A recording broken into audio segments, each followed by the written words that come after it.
The stars in the viewing window looked the same as they had for the past 6 months. Captain Nathan Wright sat in his command chair, watching the endless darkness with tired eyes. His ship, the UNSF Horizon, floated between Jupiter and Mars, scanning for mineral deposits and space rocks that might threaten Earth's mining operations. "Nothing but dust and ice out here," said First Officer Lisa Monroe as she checked her screen. She had joined the crew 2 years ago, straight from the academy with perfect scores and bright hopes. Now her uniform looked more worn, and her voice carried less excitement. The bridge was quiet except for the soft hum of computers. Tyler Hughes sat at the sensor station, his fingers tapping the same sequences he had performed hundreds of times before. His coffee had gone cold an hour ago, but he kept sipping it anyway. Outside, the asteroid series appeared as a bright dot in the distance. "Captain?" Tyler called out suddenly. His coffee cup froze halfway to his mouth. "I've got something strange on the long-range sensors." Wright leaned forward in his chair. "Define strange, Hughes." "It's a signal, sir. Artificial origin. Coming from Sector 749. Lisa moved to the navigation console. Her hands moved quickly across the controls. "Sector 749 is empty space, Captain. The nearest asteroid is 3,000 kilometers away." Wright stood up and walked to Tyler's station. The sensor readings showed a clear pattern, too organized to be natural interference, too complex to be a probe malfunction. The signal repeated every 30 seconds, changing slightly each time. "Could it be one of the mining stations?" Wright asked. "Maybe their transponder is malfunctioning?" "No, sir." Tyler shook his head. "This frequency isn't used by any human tech. And look at this power output. It's at least 10 times stronger than anything we can generate." A chill ran down Wright's spine. He had trained for this moment, but knowing what to do didn't make it less frightening. "Monroe, take us to investigation protocol. Full sensor sweep, and someone wake up Dr. Rodriguez. Tell her she might want to see this." The ship turned slowly towards the signal source. Its engines hummed louder as they accelerated. Every crew member not sleeping gathered on the bridge or crowded at their posts. Everyone knew that this could be the day that changed everything, the day humanity stopped being alone in the universe. Dr. Elena Rodriguez arrived 20 minutes later, her hair tied back in a hasty bun. As the ship's science officer, she had studied every theory about first contact. Now she stood next to the sensor station, her face pale but determined. "The signal uses prime numbers," she said after studying the data. "It's a universal way to prove intelligence. Whoever's sending this wants to be found." Wright nodded. He activated the ship's communication system and pulled up the first contact protocols he had memorized during training. "All hands, this is the captain. We are now following first contact procedures. All departments report battle readiness. This is not a drill." The ship vibrated with controlled chaos. Crew members ran to their stations. Weapon systems powered up even though their effectiveness against unknown technology was questionable. The medical bay prepared for unknown diseases. The communication team loaded every language program they had, including the theoretical alien contact packages developed by Earth's best scientists. "Distance to signal source, 3,000 kilometers and closing," announced Chief Navigator Paul Nguyen from his station. Wright gripped the armrest of his chair. "Reduce speed to 1/4. All sensors at maximum range. If anything unusual happens, I want to know immediately." Lisa stood beside him watching the main display. "Sir, what do you think we're going to find out there?" "I don't know, Monroe, but whatever it is, it's either going to be the best day in human history or the worst." The bridge fell silent again. Only the computer's soft beeps and the distant hum of the engines filled the air. On the main screen, space looked exactly as it had moments before, empty and dark. But somewhere ahead, something waited. Something that wasn't human. Something that had technology advanced enough to send signals across space. "Sir." Tyler's voice cracked the tension. "The signal just changed pattern. It's repeating mathematical sequences now. Simple addition, then multiplication, then..." Before he could finish, the space in front of them rippled like water. Reality itself seemed to bend and stretch. The stars shifted in ways that hurt to watch. "Emergency stations. Wright shouted. Full power to shields. Though he knew human shields wouldn't protect them from whatever technology could bend space itself. A shape formed in the rippling darkness. At first it looked like a black triangle cutting through space. Then it grew larger and larger. The horizon, a frigate 60 meters long, suddenly looked like a rowboat next to a cargo ship. The alien vessel was massive, a perfect pyramid over 300 meters tall, its surface appearing to absorb all light that touched it. "My God," Lisa whispered. The words escaped before she could stop them. The black pyramid floated silently before them, making no aggressive moves but commanding attention through its mere presence. Small lights blinked along its edges in patterns too complex to understand. The sensors showed it was broadcasting on multiple frequencies, some that human equipment couldn't even detect properly. "Captain," Dr. Rodriguez said, her voice steady, despite obvious fear. "It's trying to communicate with us. The signal patterns are becoming more complex, like it's testing our ability to understand." Wright forced his voice to remain calm. "Open a channel on all frequencies. Prepare the first contact response package." The communication officer, a young man named Robert Wilson, activated the systems with shaking hands. "Channel open, sir." Wright took a deep breath. Humanity's first words to another intelligent species would be his to speak. The weight of that responsibility settled on his shoulders like a heavy coat. "This is Captain Nathan Wright of the United Nations Space Force vessel. Horizon, we come in peace. We are responding to your signal." For several long seconds, nothing happened. Then the black pyramid pulsed with light from its center outward. The light show ended with a sound coming through the ship's speakers, a series of musical tones that somehow formed words in perfect English. "Greetings, humans. We are the Varick Empire. We have been watching your species for some time. Your response time to our signal was adequate for primitives. We request permission to board your vessel to begin the evaluation process." Wright exchanged looks with Lisa and Dr. Rodriguez. The words were polite, but the underlying tone suggested this wasn't really a request. They had been found by something far more advanced than themselves. Whatever happened next would determine humanity's place in a universe that was suddenly much less empty and much more dangerous. "Permission granted," Wright replied, hoping his voice didn't betray his fear. "We welcome you aboard the Horizon." Space warped again around the alien ship, and a smaller vessel detached from the pyramid's base. It glided toward the horizon with the grace of a predator approaching its prey.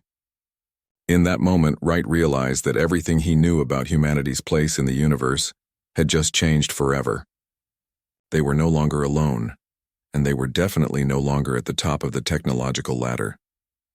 The smaller ship docked with the Horizon with perfect precision, connecting to their airlock as if the alien vessel had been built specifically for human ships. At the airlock, a team of armed security personnel led by Chief Security Officer David Clark waited with weapons ready, but lowered. Behind them stood medical personnel and xenobiologists, all trying to appear calm despite the monumental nature of the moment. "Atmospheric compatibility confirmed," reported the airlock technician. "They're using oxygen-nitrogen mix at Earth standard pressure." The airlock door hissed open, revealing 3 figures that would haunt human nightmares and dreams for generations to come. They stood nearly 3 meters tall, their bodies covered in armor that shimmered with inner light. 6 limbs total, 4 for walking and 2 for manipulation. Their heads, if that's what they were, had multiple eyes that glowed with different colors. They moved with mechanical precision that made them seem more like advanced robots than living beings. The lead figure lifted one of its upper limbs in what might have been a gesture of greeting. When it spoke, the words came from a device rather than a visible mouth. "I am Ambassador Thoranak of the Varick Empire. This is Commander Vreshnok and Science Officer Malen Za. You may address us in your primitive language. We have studied it sufficiently for basic communication." Wright managed to keep his voice steady. "Welcome aboard the Horizon, Ambassador. I am Captain Wright. We're honored by your visit." If a 3-meter-tall armored alien could convey amusement, Thoranak did so. The glowing eyes shifted colors rapidly. perhaps their equivalent of laughter. Honor is premature, Captain Wright. We are here to evaluate whether your species deserves to continue its expansion into space. Many primitives have failed this evaluation. The result is rarely pleasant for them. The temperature on the bridge seemed to drop several degrees. Wright realized with growing dread that humanity's future might be decided in the next few hours. They had dreamed of first contact for centuries, imagining wise alien mentors or exciting space adventures. Instead, they faced judges who had already decided they were primitive, the stars that had seemed. Ambassador Thoranak moved through the ship's corridors with surprising grace for something so large. His armor clinked against the walls as the Horizon's crew members pressed themselves against the bulkheads to let the towering alien pass. Chief. Security Officer David Clark led the way to the ready room where the evaluation would take place. The tension aboard the ship was thick enough to cut with a knife. Every crew member knew their lives, and potentially all of humanity's future, hung in the balance of this meeting. They had prepared for first contact for decades, but nothing could have prepared them for this cold, clinical evaluation of their worth as a species. In the ready room, Captain Wright gestured to the largest chair available. It groaned under Thoranak's weight as the alien sat. His companions remained standing, their multiple eyes scanning the room's weapons displays and technical diagrams, with what seemed like barely contained disdain. "Show us your military capabilities," Thoranak commanded, without preamble. His mechanical voice carried no emotion, but his posture suggested impatience. "We have limited time for this evaluation. Your species has been granted a rare opportunity for advancement." Wright nodded to Tyler Hughes, who began the prepared presentation on the main holographic display. "Our primary ship-based weapons systems include high-velocity kinetic projectiles, also known as railguns. We can accelerate projectiles to speeds up to 3,000 meters per second. Our larger installations on Earth and the Moon can achieve even higher velocities." The alien ambassador leaned forward slightly. His eyes shifted from blue to what looked like yellow, perhaps indicating curiosity or confusion. "You fire solid objects at such primitive speeds?" "Yes," Wright confirmed, feeling a sinking sensation in his stomach. "Our railgun technology has proven highly effective against both space debris and theoretical enemy vessels. We also employ nuclear warheads for maximum destructive potential." What happened next would become legendary among human military personnel for decades to come. Commander Vreshnok, the military officer among the Varric delegation, made a sound that their translation device rendered as laughter. Not cruel mockery, but the kind of amused condescension one might show to a child drawing stick figures. "Projectiles," Vreshnok said, his voice dripping with what sounded like pity. "You defend your species by throwing rocks. Very fast rocks, yes, but rocks nonetheless." Melenza, the science officer, activated what appeared to be a holographic display from her wrist device. Images filled the room. Ships far larger than the Horizon exchanging blasts of pure energy that made nuclear explosions look like firecrackers. "This is standard Varric shield technology," she explained, though her tone suggested she was humoring rather than informing them. "Our deflector systems disperse energy at the molecular level. Kinetic weapons are quaint historical curiosities, like your species' wooden clubs and stone spears." Chief Engineer Ryan Cooper stepped forward, his face red with embarrassment and frustration. "With respect, Ambassador, our projectile weapons have certain advantages. They're less energy-intensive, harder to detect, and can be manufactured quickly in any industrial facility." Thoranak's eyes shifted to what might have been read. "You speak of efficiency when facing annihilation. This is why primitives remain primitive. You cling to simple solutions when the universe demands complexity." The ambassador activated his own device, filling the room with footage of what he called standard galactic warfare.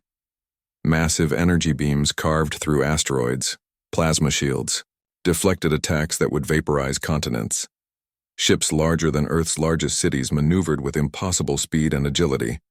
"In the galactic community," Thoranak continued, "weapons are measured by their exotic matter manipulation, their dimensional displacement capability, and their entropy reversal potential.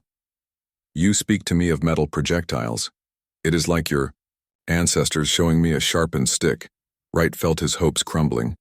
Everything humanity had built, all their military technology, reduced to the equivalent of caveman tools. Ambassador, surely you understand that different species develop along different technological paths. We may use projectile weapons, but nothing, Thoranek interrupted. The laws of physics are universal. Energy weapons are not merely superior, they are necessary for survival among the stars. Your railguns would be destroyed by basic shields before they completed their journey to their target. Lisa Monroe, still maintaining her professional composure, asked the question that everyone dreaded. What happens to species that fail this evaluation? The ambassador's eyes went completely white. Containment. You would be restricted to your solar system. No contact with advanced civilizations. No access to faster-than-light technology. No trade. No membership in the galactic community. Essentially, you would be children permanently confined to your playpen, while adults discuss real matters. The Varric delegation then presented their ultimatum with mechanical precision. You have 1 Earth year, Thoranek stated flatly. In that time, you must develop energy-based weaponry comparable to basic galactic standards. We do not expect you to match Varric technology, that would be impossible, but you must demonstrate the capacity to learn and adapt. He paused, his eyes scanning each human face in the room.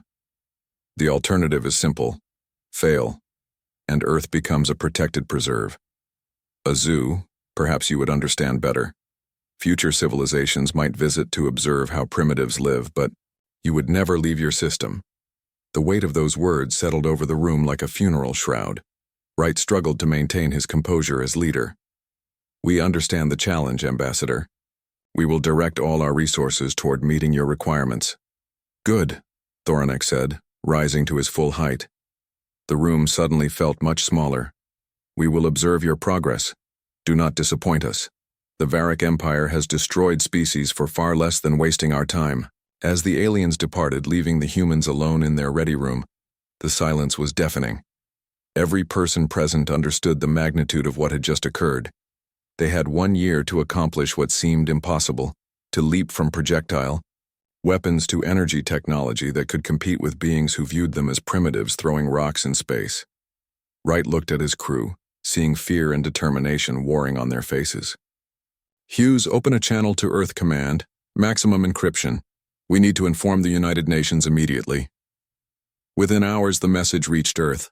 The response was swift and unified in a way that humanity had never achieved before. The United Nations called an emergency session. The fate of their species united them where politics had failed. Every nation pledged resources. Every scientist and engineer was mobilized. Every factory converted to military research and production. Dr. Rodriguez compiled data on the alien demonstrations. Captain, they're right about one thing. Energy weapons are more efficient. But that doesn't make our technology useless. Different problems require different solutions. That's true, Doctor, Wright replied, staring at the star charts on his screen. But we need to solve their problem now. We have 364 days to become something we're not. The following weeks passed in a blur of activity.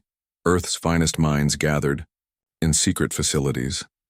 They pored over the data transmitted from the horizon. They analyzed every detail of the Varric technology demonstrations. They tried to reverse engineer shielding from their brief sensor readings. Meanwhile, the Varric continued their observations. They sent occasional messages, mocking humanity's rock-throwing heritage. They shared holographic recordings of their playful skirmishes with other species, battles where energy weapons carved through space itself and shields bent reality to protect ships from impossible attacks. One message particularly stung. We observe your frantic efforts with interest. Do not feel shame in your primitive state. All species begin by throwing rocks. Most simply lack the wisdom to evolve beyond them before judgment arrives. But among all the fear and embarrassment, something began to change in humanity's approach. While some scientists desperately tried to copy alien energy weapons, Others began to think differently. In a secret laboratory beneath the Cheyenne Mountain complex, a small team led by Dr. Claire Matthews started asking a different question. "Wayne, if we're looking at this wrong," she asked her colleague, Professor Alan Crawford, late one night. "What if the strength isn't in copying their weapons, but in perfecting our own?" Crawford raised an eyebrow. "You heard them. Projectile weapons are useless against their shields." "That's what they think," Dr. Matthews replied, pulling up complex mathematical equations on her screen. "But what if we could make our projectiles do something unexpected? Something that doesn't just hit hard but hits smart?" The challenge was set. The clock was ticking. And humanity's greatest minds now worked toward a single goal, proving they were worthy of the stars. But whether that meant abandoning everything they had built or pushing it to unimaginable limits remained to be seen. The mocking laughter of the Varric still echoed in everyone's minds, a constant reminder of what failure would mean for their species. As Captain Wright logged the day's events in his journal that night, he wrote, "They think we're primitives for using projectile weapons. Maybe they're right." 3 months had passed since the Varric ultimatum, and Earth's scientific community worked like never before. The pressure to develop energy weapons consumed every research facility on the planet. In laboratories from Tokyo to London, scientists struggled with plasma containment and particle acceleration. Progress came in inches while the deadline approached in miles. At the UN Defense Research Institute in Colorado, Director Martha Hayes called an emergency meeting. Dark circles under her eyes spoke of countless sleepless nights. The assembled scientists and military officials filled the underground conference room, their faces showing the same exhaustion. "Our energy weapon prototypes are failing," Hayes announced bluntly. "The power requirements are beyond our current technology. Even our best designs would drain the entire electrical grid of a major city for a single shot." General Jack Miller, a gruff veteran of Earth's conflicts, slammed his fist on the table. "We can't give up. 9 months until the Varric return. If we don't have energy weapons ready, they'll cage humanity like zoo animals." A hand shot up from the back of the room. Dr. Claire Matthews stood, her presentation remote in hand.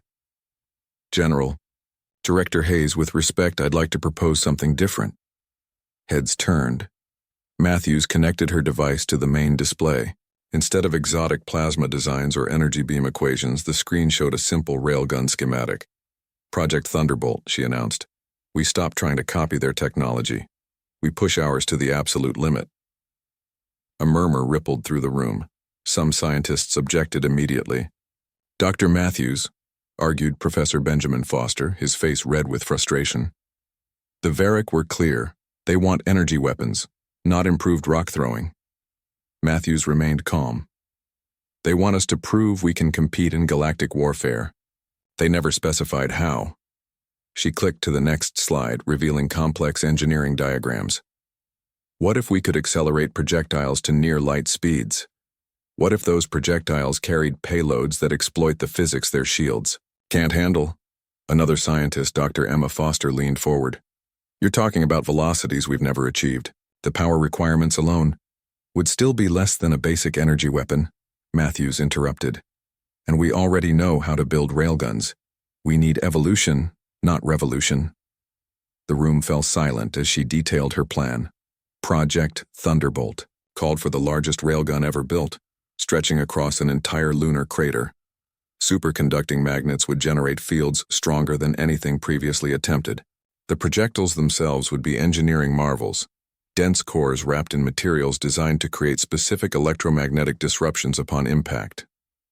General Miller studied the schematics. "This would require every resource Earth has, every engineer, every factory, every power grid." "Yes," Matthews agreed. "But it's achievable with our current technology. We don't need to wait for energy weapon breakthroughs that might never come." Director Hayes rubbed her temples. The weight of deciding humanity's fate pressed down heavily. After a long silence, she spoke. "The Varric will arrive in 9 months for evaluation. If this fails, we've wasted our last chance on an oversized slingshot. If copying their technology fails," Dr. Alan Crawford added, standing beside Matthews, We've wasted it on impossible dreams. At least this plays to our strengths. The debate raged for hours. Some scientists argued for continuing the energy weapon research. Others supported the railgun approach. In the end, Hayes made the hard decision. They would divide resources. Most efforts would continue pursuing energy weapons, but Project Thunderbolt would receive substantial funding and priority status. Construction began immediately on the moon's far side. Commander Sarah Phillips, an expert in large-scale space engineering, led the project.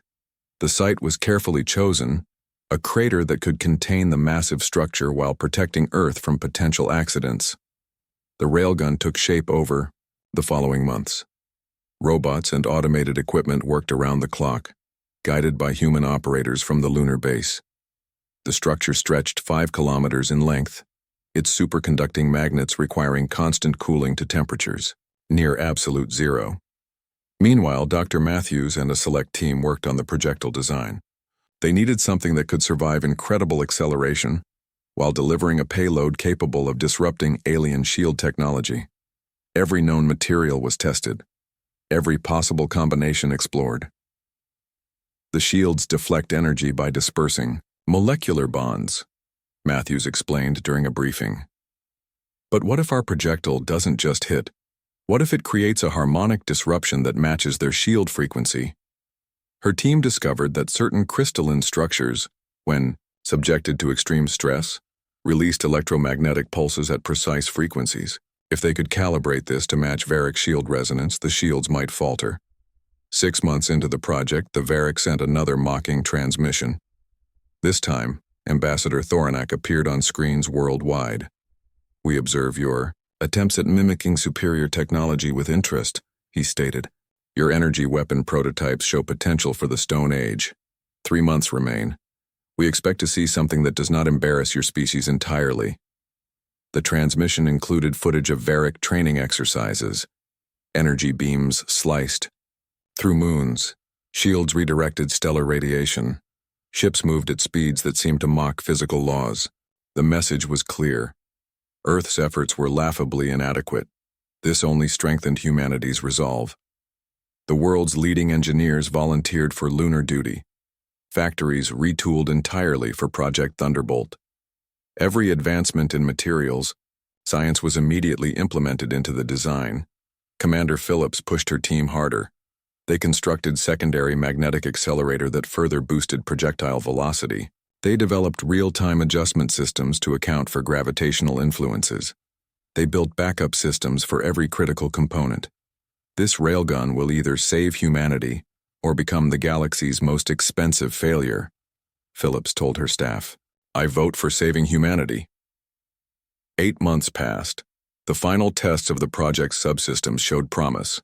The magnetic field generators could maintain stability at forces that would have torn apart earlier designs. The projectile loading system functioned flawlessly. The aiming computers calculated trajectories with unprecedented precision. But questions remained. Could they achieve the velocities needed to challenge alien shields? Would the harmonic disruption work as theorized? Could human engineering compete with technology that viewed them as primitives? On Earth, energy weapon research continued. Some prototypes showed promise, achieving containment fields that lasted entire seconds instead of microseconds. But nobody expected these weapons to reach usable levels before the deadline.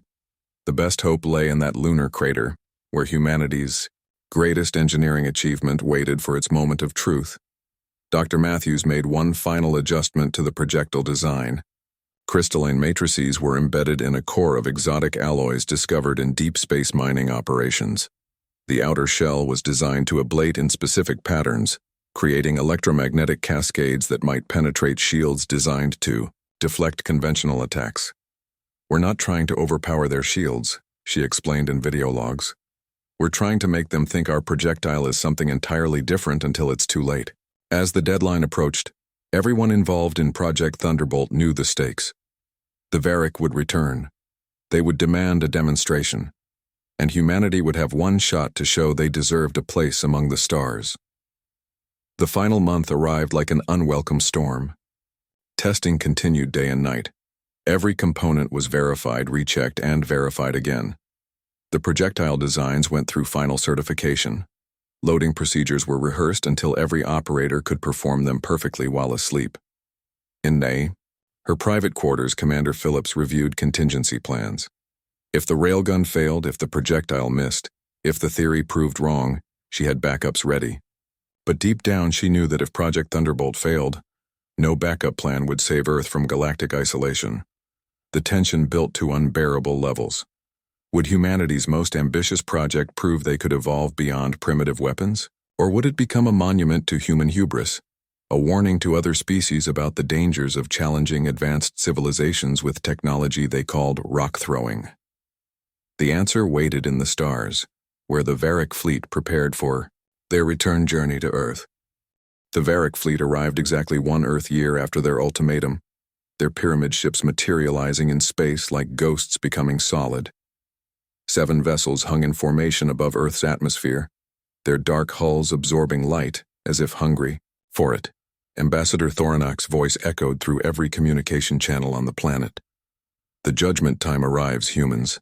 Demonstrate your progress with energy weapons, or accept containment within your primitive solar system. On the surface of Earth and its orbital stations, frantic activity continued. Scientists activated their best energy weapon prototypes. In orbital labs, particle accelerators powered up for demonstration tests. The results were mixed at best, brief bursts of contained plasma that lasted mere seconds before collapsing. The Varric observed with obvious disappointment. "These efforts confirm our assessment," Thoronac announced. "Your energy technology remains centuries behind acceptable standards." But Captain Wright aboard the Horizon had other plans. He opened a secure channel to the Varric command vessel. "Ambassador, we request permission to demonstrate an alternative approach to galactic standard warfare." A pause filled the channel. When Thoronac responded, his mechanical voice carried the weight of irritation. "You persist with primitive ideas? Very well. Show us your final attempt before we deliver judgment." In the lunar crater, Commander Sarah Phillips stood in the control center of Project Thunderbolt. The massive railgun stretched beyond the horizon, a testament to humanity's engineering capabilities. Around her, technicians made final adjustments to systems that had been tested thousands of times. "Target approaches, designated coordinates," announced tracking specialist John Miller. The Varric had positioned their test vessel, a Predator-class dreadnought, in the inner asteroid belt. The ship's shields gleamed with visible energy distortions, ready to demonstrate their superiority. Once again, "Projectile loaded and ready," reported Dr. Matthews from the firing control station. The crystalline core of the projectile had been calibrated to the shield frequencies observed in previous Varric demonstrations. "All systems nominal." Phillips activated the intercom to reach Earth Command. "Control, this is Thunderbolt 1. All systems ready for demonstration firing, awaiting final authorization." Director Hayes appeared on the main screen, her face grave. "The Authorization Committee has granted approval. Commander Phillips, you are authorized to fire when ready." "Copy that, Control." Beginning firing sequence. The lunar facility hummed with power as massive capacitors charged. The railgun superconducting magnets activated in sequence, creating magnetic fields strong enough to distort local space. Every technician focused on their stations, years of preparation narrowing to this single moment. Aboard his ship, Admiral Kreshnak of the Varric Galactic Navy monitored the human activity with mild interest. "They still prepare projectile weapons? Even after our demonstrations?" He turned to his science officer. "Ensure our shields are at minimum power. It would be insulting to our technology to engage full defensive measures against such primitive attempts."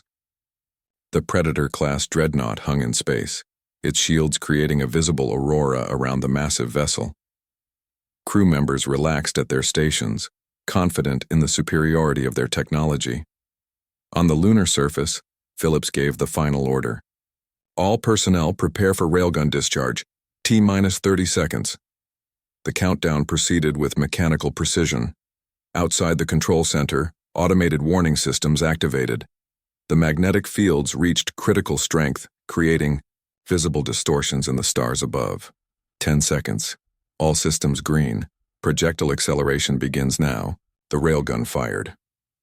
Light filled the lunar crater as electromagnetic forces accelerated the projectile. In less than a second, the carefully crafted sphere reached velocities that pushed the limits of engineering. Sensors tracked its path across space, a dark speck moving at speeds that made conventional missiles look stationary. Time to target, 17 minutes, 43 seconds at current velocity, Miller reported. Projectile maintaining course and structural integrity. The flight. Time provided an uneasy interval. In the control room, technicians monitored every detail of the projectile's journey. On Earth, millions watched through streaming video feeds. Aboard the Varric ships, sensors tracked what they believed was another futile human attempt. Impact. In 5 minutes, announced the tracking station. Target acquired, all shields functioning as expected. Kreshnok leaned forward slightly. Prepare to analyze shield performance. Record everything for the report to the Galactic Council. This demonstration will serve as a reminder to other primitives about respecting technological superiority. The projectile struck the Varric shield with mathematical precision. For exactly 347 seconds, nothing appeared to happen. The shield's energy field glowed as designed, dispersing the kinetic impact across its surface. Every Varric system showed normal operation, then the impossible occurred. The crystalline core of the projectile, compressed by the impact, released a cascade of electromagnetic pulses tuned to the exact resonance frequency of the shield. The harmonic disruption created interference patterns that the alien technology had not been designed to handle. The shield, built to deflect energy attacks and disperse physical impacts, suddenly found itself fighting against its own defensive mechanisms. For a moment frozen in time, the shield rippled like disturbed water, then it failed catastrophically. The projectile, still maintaining a fraction of its original velocity, pierced the dreadnought's hull. It carved through 3 decks, obliterating systems and structure before exiting through the opposite side. The ship's emergency systems activated immediately, but the damage was done. In the control room on the moon, silence reigned for 3 heartbeats before celebration erupted. But Phillips maintained control. Analysis team, confirm shield status. Communications, open channel to Ambassador Thoranak. The data confirmed what the visual tracking showed. The Varric shield had been defeated by human technology. Not through superior force, but through understanding their defensive weakness. Ambassador, Phillips spoke carefully, our demonstration is complete. As requested, we have shown an alternative approach to galactic standard warfare. The response, delay seemed to stretch forever. When Thoranak finally spoke, his mechanical voice carried what might have been confusion. Our shield's quantities were deactivated deliberately. Your projectile attack cannot harm Varric technology. But even as he spoke, the Varric science officers were reporting contradictory data. Shield logs showed nominal operation until the moment of collapse. Energy readings confirmed full power levels. The failure had been genuine. Dr. Matthews appeared on the communication link. Ambassador, your shields didn't fail due to power loss. They failed because they encountered a harmonic resonance that disrupted their quantum-locked patterns. Our projectile was designed specifically to exploit this vulnerability. Admiral Kreshenok demanded a repeated demonstration. We must analyze this properly. There was obviously a malfunction in our systems. Of course, Phillips agreed. We are prepared to repeat the test with different shield configurations. Our railgun has multiple projectile types available. What followed was a series of increasingly successful demonstrations. Different crystalline configurations disrupted various shield harmonics. Each test proved that human engineering could identify and exploit weaknesses in technology they had been told was far superior. The Varric scientists demanded access to the projectile designs. They analyzed the harmonic disruptors with equipment Earth's best laboratories could only dream of possessing. Their findings forced a fundamental reassessment of human capabilities. The primitives, Malenzia reported to her superiors, have discovered a flaw in shield technology that the galactic community has overlooked for millennia. Their projectile approach, while inferior in raw power, provides precision that energy weapons cannot match. Back on Earth, Project Thunderbolt became a symbol of human ingenuity. Nations that had mocked each other for centuries found common ground in solving the unsolvable. The team celebrated their victory, but everyone knew this was only the beginning. In his final evaluation transmission, Thoronac's voice carried reluctant respect. The Earth species has demonstrated unexpected adaptability. Your approach to warfare, while unconventional, shows merit we did not anticipate. He paused, his many eyes shifting colors rapidly. We will recommend Earth for preliminary membership in the galactic community. Your technology may be primitive, but your capacity for innovation exceeds our initial assessment. The relief felt across Earth was immeasurable. They had not just avoided isolation, they had earned respect by solving a problem the advanced civilizations had missed. As Captain Wright recorded in his log that night, they laughed at our railguns, they called us primitive rock throwers, but sometimes the old ways work when properly applied. We didn't try to be like them, we became better versions of ourselves. The stars no longer held judgment for humanity. Instead, they offered invitation to a larger universe where innovation, not imitation, determined worth. And in that universe, Earth's primitive railguns had carved humanity's path to the stars. 6 months after the successful demonstration, Captain Wright stood on the observation deck of the newly commissioned UNSF Endeavour. The ship represented Earth's first attempt at building a vessel designed for interstellar travel. Outside the windows, construction robots worked on similar vessels in Earth's orbital shipyards, guided by both human engineers and Varric advisors. Ambassador Thoronac entered the deck with far less imposing presence than during their first meeting. His armor appeared the same, but his bearing suggested something that Wright interpreted as humility. The massive alien actually attempted to bow, a gesture clearly uncomfortable for his physiology. "Captain Wright," Thoronac began, his mechanical voice softer than before. "I come to fulfill my final duty as liaison to your species before Earth assumes full membership status in the galactic community." Wright gestured to the construction outside. "I see your engineers are helping us retrofit our designs with galactic standard systems." "Yes," the alien replied. "Though I must admit your engineers often suggest modifications to our standard procedures. The Council has noted that Earth's approach to problem-solving differs significantly from established methods." The truth was more remarkable than Thoronac admitted. Once humans began analyzing alien technology, they discovered it followed rigid patterns that limited innovation. The Varric and other races had achieved technological supremacy through standardization, but at the cost of creative thinking. Dr. Matthews joined them on the observation deck, carrying a holographic display. "Ambassador, the research teams have made progress on the shield disruption technology. We've identified 17 different harmonic vulnerabilities in standard Varric shielding." Thoronac's eyes cycled through various colors, a sign of what humans had learned to recognize as scientific fascination. 17. Our own specialists found only 3 new vulnerabilities since your demonstration. How do humans progress so quickly? Matthews smiled. Because we question everything. Your science follows perfect rules. Ours thrives on finding exceptions to rules. The real transformation had begun when Varric scientists accepted human researchers as collaborators.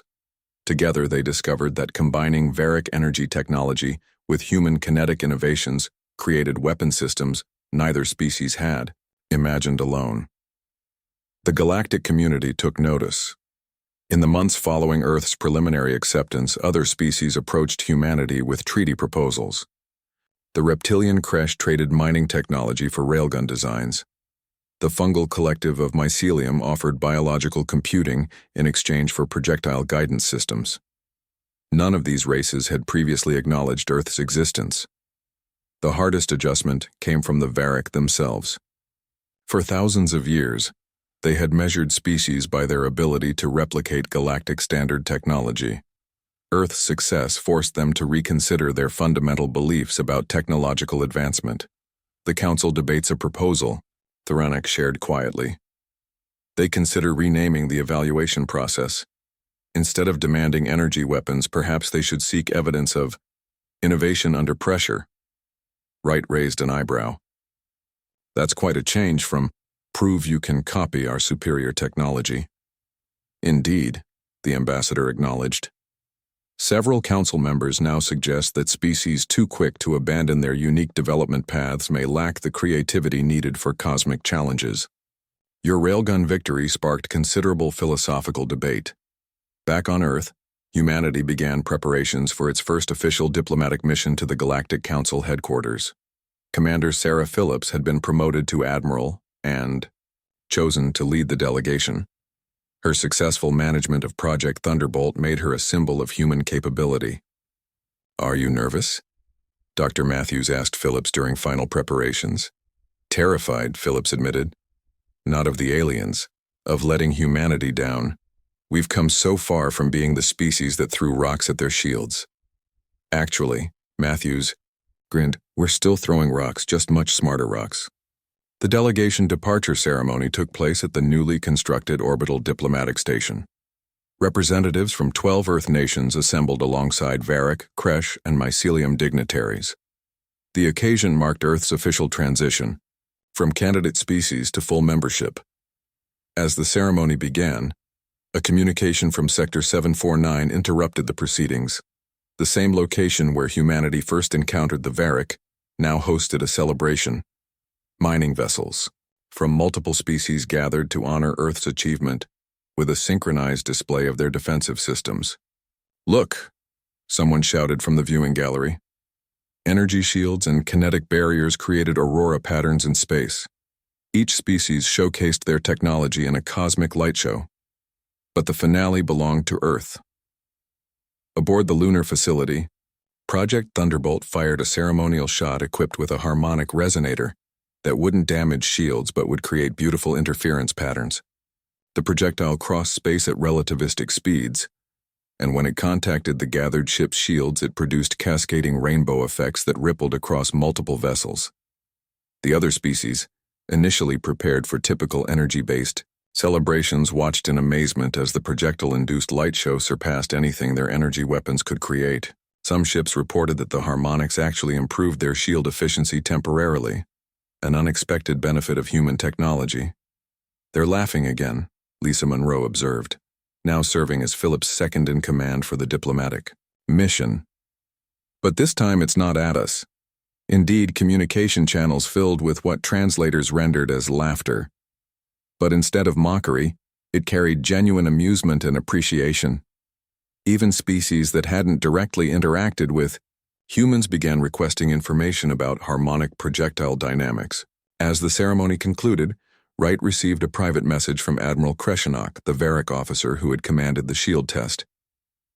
"Captain, I have recommended to my superiors that all Varric Naval Academy students study the Thunderbolt incident, not as a failure of our technology, but as a lesson in humility. The strongest shield means nothing if the enemy thinks differently than you expect." The final piece of the celebration came when the Galactic Council transmitted their formal recognition. Earth status updated from primitive species under evaluation to full member innovation track. The latter designation was new, created specifically for species that reached galactic standards through unique technological paths. During the celebration feast that followed, where alien and human cuisine mixed in unprecedented combinations, Thorinak raised his drinking device. The liquid inside shifted colors hypnotically. "To Earth," he announced to the assembled gathering, the first species in recorded history to earn galactic membership by refusing to be anything other than themselves. Wright responded with a traditional Earth toast. "To the stars and to friends who taught us that the universe has room for many answers to the same question." As the celebration continued late into the Earth night, Wright stepped away to the observation windows. He watched construction crews installing the latest batch of hybrid weapon systems on Earth defense platforms. These combined Varric energy, technology with human kinetic designs, creating something neither species had imagined alone. His datapad chimed with a new message from the Council. They were assigning Earth a role as technological consultants for species that struggled to meet standard evaluation requirements.